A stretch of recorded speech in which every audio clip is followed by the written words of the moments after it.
आपको बता दें कि कपिल मिश्रा थोड़ी देर में एंटी करप्शन ब्रांच के पास जाकर शिकायत दर्ज कराने वाले हैं। इससे पहले दिल्ली के डिप्टी सीएम मनीष सिसोदिया से आज केजरीवाल के घूस कांड पर सवाल पूछा गया, तो कैमरा देखकर वो कैसे भाग खड़े हुए ये आपको दिखाते हैं। शहीदों को भी सलाम देना सीखिए, शहीदों को सलामी देना भी सीखिए आप लोग, शहीदों को भी याद रखिए।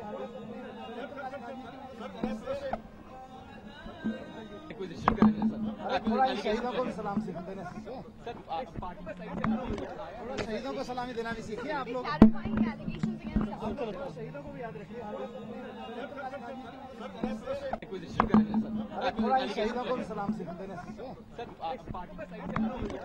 शहीदों को सलामी देना भी सीखिए आप लोग, शहीदों को भी याद रखिए।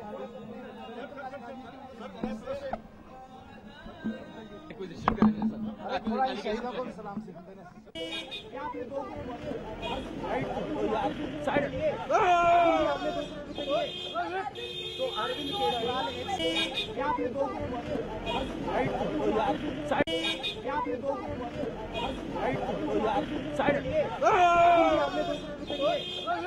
तो अरविंद केजरीवाल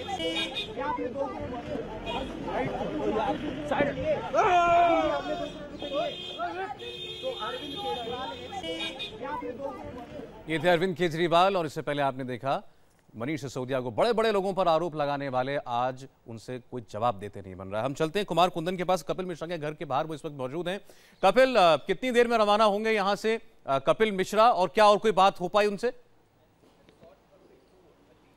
अब देखिए, सुबह एक अनौपचारिक बात हुई थी, उसमें उन्होंने कहा था कि 11 बजे हम जा रहे हैं एसीबी दफ्तर। यहाँ से मुश्किल से 5 से 7 मिनट की दूरी पर उनके घर से एसीबी का दफ्तर है। तो 11 बजने में जब 10 मिनट कम होगा उस वक्त वो यहाँ से निकलेंगे और वहाँ जाके वो कंप्लेंट करेंगे। लेकिन इस बीच एक और महत्वपूर्ण घटनाक्रम ये हुआ है कि लेफ्टिनेंट गवर्नर को कल जो उन्होंने शिकायत की थी उसकी कॉपी लेफ्टिनेंट गवर्नर ने एसीबी को सौंप दी है और उन्होंने कहा है कि 7 दिन के अंदर संभव हो तो एक रिपोर्ट हमें दें। और ये भी कहा है कि जांच के हर पहलू को पूरी गंभीरता से लिया जाए, क्योंकि जिस हिसाब से कल से जब से कपिल मिश्रा ने ये आरोप लगाए हैं उसके बाद से हर कोई अरविंद केजरीवाल को डिफेंड करने में लगा हुआ है, चाहे कि उसके पार्टी के मेंबर हो या फिर कोई और। तो ऐसे में लेफ्टिनेंट गवर्नर का ये नोटिंग करना है कि हर पहलू को गंभीरता से लिया जाए, इसका मतलब साफ है कि कहीं न कहीं पूरे मामले में लेफ्टिनेंट गवर्नर भी बहुत सख्त हैं, बहुत गंभीरता से उन्होंने शिकायत को लिया, इस आरोप को लिया। और आपने जो बात बताया कि 7 दिन के अंदर वो रिपोर्ट चाहते हैं, इसका मतलब कि वो जल्द इस मामले का निपटारा भी चाहते हैं। ये बताता है कि कितनी गंभीर शिकायत, कितना गंभीर इल्जाम लगाया अरविंद केजरीवाल पर। लेकिन शाजिया, आप कहते रहे लाख, दुनिया कहती रहे लाख कि कितना गंभीर इल्जाम है, आपके साथी कैबिनेट मंत्री ने, उन्होंने तो आज मीडिया के कैमरों को देख करके जैसे वो भाग खड़े हुए, मनीष सिसोदिया एक पल रुके नहीं। जी, जाहिर सी बात है वो रुककर क्या कहेंगे। और किसी ने कहा कि अरविंद केजरीवाल को पूरी तरह से इसको लेकर जवाब देना चाहिए, लेकिन अरविंद केजरीवाल बहुत ही देखिए केपेबल हैं। वो अपनी जब बच्चों की झूठी कसम खा सकते हैं तो उसको लेकर वो नकार भी सकते हैं और कसमें और सौगंधें भी खा सकते हैं। लेकिन सच तो ये है कि उन्हीं के एक मंत्री ने, जो कि परसों रात तक उन्हीं के कैबिनेट का हिस्सा रहा है और उसको उन्होंने किसी वजह से यकायक निकाला है। वो जो कैबिनेट मंत्री है, वो जब से उसने देखा है कि अरविंद केजरीवाल ने 2 करोड़ रुपए लिए एक और कैबिनेट मंत्री से, जब से इस शख्स ने, कपिल मिश्रा ने उन पर सवाल उठाए हैं, उसको हटाने की बात शुरू हो गई, हटाया भी गया। और कपिल मिश्रा ने 1.5 दिन 2 दिन में काफ़ी कुछ किया है। उसने अरविंद केजरीवाल से बात की, उसने उसके बाद कई सवाल उठाए उनके पार्टी के भीतर, और फिर वो एलजी से कल मिले, उन्होंने प्रेस कॉन्फ्रेंस किया, आज वो एसीपी के पास गए हैं और ये भी बात सामने आ रही है कि काफी प्रमाणों के साथ वो गए हैं। देखिए, लेकिन आप कपिल मिश्रा को शायद आप बहुत अच्छे से जानती कपिल मिश्रा की हैं। बात, ये लोग आम आदमी पार्टी के नेता मंत्री सब ये कह रहे हैं कि ये झूठ बोल रहे हैं। मैं सिंपल सी बात आपसे पूछना चाहता हूं, जो आदमी कैबिनेट मंत्री रहा हो 2 साल तक, जिसके पास एक बड़ा विभाग रहा हो, जो कि केजरीवाल के करीबियों में गिना जाता हो, वो केवल इस बात पर कि मुझे मंत्री पद से हटा दिया, इतना बड़ा आरोप लगा देगा उस आदमी पर जिसको वो 12 साल से जानता है? क्या ऐसे आदमी कपिल मिश्रा? नहीं, देखिए, आम आदमी पार्टी को तो झूठ बोलने की महारत है, पूरी ट्रेनिंग उनकी है, तो सारे एमएलए वही बोलेंगे जो उनका बॉस बोलेगा, तो वही वो बोल रहे हैं। उस बात को आप रहने दीजिए, उनकी तो आदत है ये कहने की। लेकिन कपिल मिश्रा के बारे में बता दूं कि आंदोलन के वक्त का ये साथी रहा है। इंडिया अगेंस्ट करप्शन का भी हिस्सा रहा है। ये उन लोगों में से नहीं था जब पार्टी बनी तब वो आए, जैसे कि बहुत से लोग थे जिसमें से आशीष खेतान, आशुतोष, राघव बहल, ये सब तब आए बाद में। ये उन लोगों में से जो अन्ना हजारे मूवमेंट से साथ रहा है, और ये बात सब जानते थे, हम लोग भी पार्टी के अंदर जानते थे कि इसकी कहा जा रहा है उसके लिंक्स बीजेपी से, तो ये बात कपिल मिश्रा खुद कहता था, ये बात सालों साल से हम लोग जानते थे।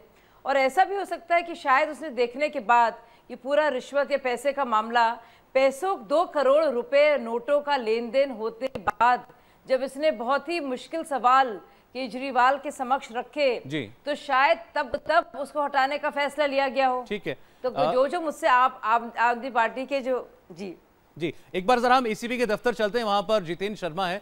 जितेंद्र, एलजी ने अपनी जो उनको शिकायत मिली थी वो एसीबी को दे दी है। ये बताया जा रहा है कि वो 7 दिनों में रिपोर्ट भी चाहते हैं। क्या आपको अपने सोर्सेज से पता लग रहा है किस किस्म की इंक्वायरी हो सकती है? जी बिल्कुल, देखिए एलजी ऑफिस से जो फाइल थी, जो कंप्लेंट की कॉपी थी, वो एसीबी ऑफिस फॉरवर्ड कर दी गई और उसमें सीधे तौर पर लिखा भी गया, एलजी की तरफ से हिदायत भी दी गई है कि 7 दिन के अंदर जांच पूरी की जाए और उसकी रिपोर्ट वापस उपराज्यपाल को सौंपी जाए। लेकिन इसमें एसीबी का सीधे तौर पर कहना है कि वाटर टैंकर घोटाले की जहां तक बात है, उसमें जितने भी आरोपी थे जिनके खिलाफ रिपोर्ट में जिनके नाम दर्ज थे, उन सबसे सवाल जवाब कर लिया गया है। शीला दीक्षित से भी पिछले साल सवाल जवाब किए गए थे, जिसमें शीला दीक्षित ने अपना जवाब भी दिया और अपने ऊपर लगे सभी आरोपों को बेबुनियाद भी ठहराया। तो अब ऐसे में एसीबी का कहना है कि जिस तरीके से कपिल मिश्रा दोबारा से आरोप लगा रहे हैं, उनका यह भी सीधे तौर पर कहना है कि पिछले 2 साल से जो दिल्ली सरकार है वो वाटर टैंकर घोटाले की फाइल को दबाकर बैठी थी, उसमें 2 नए नाम और आज कपिल मिश्रा एसीबी के सामने ऐड कर सकते हैं। तो लिहाजा एसीबी का अब ये जो 2 नाम है इनके बारे में हम विनोद कुमार बिन्नी से पूछना चाहते हैं। आशीष तलवार और विभव, ये 2 नाम इस टैंकर घोटाले में और कपिल मिश्रा ले रहे हैं, ये कौन लोग हैं बिन्नी? मैं आपको बता दूं कि आशीष तलवार जो पहली पॉलिटिकल अफेयर कमेटी बनी थी पीएसी, जिसमें स्क्रीनिंग कमेटी थी, स्क्रीनिंग कमेटी में मैं, आशीष तलवार और संजय सिंह और मनीष सिसोदिया 4 लोग थे। तो मेरी उस समय बात हुआ करती थी आशीष तलवार जी से कि भाई आप कहाँ से आए हैं, क्योंकि आपस में लोग बात करते हैं इस तरह की। तो उन्होंने मुझे खुद बताया कि मैं अजय माखन जी के बहुत क्लोज रहा हूँ। अच्छा। और कांग्रेस का मेरा पूरा बैकग्राउंड रहा है, तो वो कांग्रेस के लोग हैं और मेरे ख्याल से हमेशा पर्दे के पीछे अरविंद के बहुत क्लोज लोगों में एक कोई आदमी था पूरे सिस्टम में, तो वो आशीष तलवार ही थे। तो मुझे लगता है कि ये जो टैंकर घोटाला है, इसमें फाइलें रोकना, उसमें लोगों को रोकना, मुझे लगता है कहीं ऐसा ना हो कि आशीष तलवार का नाम उसमें हो। तो आप ये कह रहे हैं कि आशीष तलवार कांग्रेस के लोगों को टैंकर घोटाले से बचाने के लिए उन्होंने केजरीवाल को मना लिया कि आप ये फाइलें रोक दीजिए? हो सकता है, क्योंकि मुझे लगता है कि क्योंकि उन्होंने खुद अपने मुझसे मुझे बताया कि मेरे अजय माखन से मेरे बहुत क्लोज रिलेशन है, मैं कांग्रेस के बहुत पहले से कांग्रेस के पीछे रहा हूं। जेपी अग्रवाल इस बात का जवाब देना चाह रहे हैं। जेपी अग्रवाल साहब। सर सौरभ जी, ये मुझे बिन्नी भाई की बात पे बहुत सख्त एतराज है। बेवजह कोई आदमी किसी का नाम ले रहा है, ना तो वो हमारी पार्टी का कभी मेंबर रहा, ना पदाधिकारी रहा, ना हमने उसे असाइन करा कोई काम। तो आज एक डिबेट में आप खामखा किसी का नाम ले रहे हैं। मैं खामखा नहीं ले रहा हूं तलवार साहब, अग्रवाल साहब, मैं बिल्कुल खामखा नहीं ले रहा हूं। ना करें हमारे ऊपर तथ्यों के साथ मेरी कम से कम 10 बार उनसे बात हुई है और हर बार उन्होंने बताया कि अजय माखन से मेरे बहुत। आप मुझे मेरी बात कहने दे, आप मुझे मेरी बात कहने दे, उसके बाद आप उसका जवाब देना। मैं ये कहना चाहता हूं कि आज कपिल मिश्रा को जो भी नाम देने हैं टुकड़ों में क्यों दे रहा है? अगर पहले जो रिपोर्ट आई उस पर जो नाम देने थे दे देते, आज फिर 2 नाम दे दिए, उसके बाद फिर 2 नाम देंगे।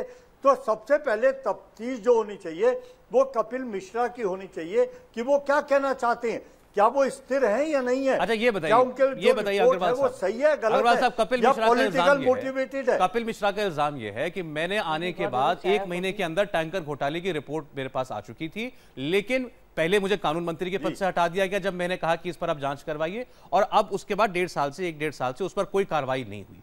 वो ये कह रहे हैं कि ये जांच क्यों रुकवाई अरविंद केजरीवाल, इसका जवाब दें। सवाल यह कि टैंकर घोटाला है आपकी सरकार के जमाने का, कांग्रेस शीला दीक्षित की सरकार के जमाने का, तो इसका मतलब अरविंद केजरीवाल कांग्रेस के लोगों को बचा रहे थे। कपिल मिश्रा तो यही कहना चाहते हैं। सर मैं ये कहता हूं कि केजरीवाल क्या करेंगे, ये तो केजरीवाल जिम्मेदार है ना। आप उसको फांसी पे चढ़ाओ, हमारा तो कोई लेना देना नहीं, हम तो खुद आरोप लगा रहे हैं। नंबर 2, आज 3 साल से सेंट्रल गवर्नमेंट है और 2 साल से ये सरकार है। अगर अभी तक आपको कांग्रेस के खिलाफ कोई सबूत नहीं मिले तो हमारा नाम क्यों जबरदस्ती घसीट रहे? सर हम बिल्कुल पाक साफ हैं, हमारे अंदर कोई खराबी नहीं है और ना हम किसी चीज में इन्वॉल्व हैं। अगर कोई मिले आप फांसी पे चढ़ा दो उसको। जी। हम तो कोई किसी की ठीक है शाजिया आप बता सकते हैं कि आखिर ये टैंकर घोटाले का जिन्न है क्या? ये कभी बाहर आ जाता है, फिर कभी इसको बोतल ने बंद कर देते हैं। आज दो नाम आशीष तलवार और विभव के भी आ गए। देखिए मैं इन दोनों के बारे में आपको बता दूं, विभव तो बहुत ही करीबी एक रहे हैं अरविंद केजरीवाल के, उनका सारा काम संभालते थे, एक तरह से उनके सहायक थे। और उनका वो पहले कबीर जो एनजीओ था वो मनीष सिसोदिया के साथ लगे रहे हैं और सारा जितना भी सारा काम था एनजीओ का वो देखते थे सारा कुछ। और वो मनीष के खासम खास हैं जो परिवर्तन कबीर एनजीओ से हैं। और उसके बाद वो उनको लगा दिया गया अरविंद केजरीवाल के साथ। तो जो भी फ़ोन कॉल्स आते हैं, जो भी अपॉइंटमेंट्स होते हैं विभव के थ्रू होते थे। और अब विभव को क्योंकि निजी एक सहायक की तरह से थे वो, अब उनको गवर्नमेंट का हिस्सा बना दिया गया है। और मुझे सुनने में आया है उनको और अश्वती को एक बड़ी सैलरी पर, जो कि जाहिर सी बात है दिल्ली सरकार देती है और दिल्ली के लोग देते हैं, उनको सेटल कर दिया गया है बहुत अच्छी तरीके से। आशीष तलवार पुराने कांग्रेसी हैं, पुराने कांग्रेसी लीडर से उनका बहुत संबंध रहा है और वो खुद अपने बारे में कहते हैं, खुद कांग्रेस के सीनियर लोग भी ये बात कहते हैं। और जब ये पूरी डील हुई थी कांग्रेस और अरविंद केजरीवाल ने हाथ में लाया था, तो उन्होंने बहुत निर्णायक इसमें रोल किया था। आपको याद है जब कांग्रेस ने समर्थन दिया था अरविंद केजरीवाल को, और पहली बार जब अरविंद मुख्यमंत्री बने थे तब दोनों साथ। नहीं आप अपने पर ना लीजिए, सब लोग किसी ना किसी पार्टी से आए हैं, कोई कांग्रेस से आया है, कोई बीजेपी से आया है। जाहिर से अग्रवाल साहब अब तो नहीं है ना आपकी पार्टी में, अब तो आपकी पार्टी में नहीं है, उनका इतिहास है। आपने पीछे नहीं लगा रही हो, हाँ इतिहास है और वो सब कहीं ना कहीं से आए थे, तो उसमें कोई आप बुरा ना माने। दूसरी बात, नहीं इतिहास है। और वाटर टैंकर घोटाले के बारे में बता दूं, 400 करोड़ का ये मामला है, जो उस वक्त सारे इल्जामात अरविंद केजरीवाल ने खुद लगाए कि वाटर टैंकर को लेकर घोटाला है, गली गली मोहल्ले मोहल्ले गए और इतनी सीटों से जीते हैं। तो बहुत बड़ा ये मुद्दा था। उसमें था जो कॉन्ट्रैक्टर्स हैं, अब वो जिन कॉन्ट्रैक्टर्स को तब दिया गया था ये सारा काम, जिस पर किलोमीटर बेसिस पर जो रेट उनका था उसको लेकर बड़ा ऐतराज जताया गया था कि बहुत ही इन्फ्लेटेड वो रेट है। लेकिन जो कपिल मिश्रा कह रहे हैं और जो बात सामने आ रही है, वो वही कॉन्ट्रैक्टर्स को फिर से वही काम दिया गया है, पुराने कॉन्ट्रैक्टर्स को, और रेट में कोई बदली नहीं है। यानी स्थिति ज्यों की त्यों है। अरविंद केजरीवाल ने इस भ्रष्टाचार को उजागर किया, सत्ता में आए और शाजिया मुझे आपको रोकना पड़ेगा, उसी तरीके को पनपने दिया।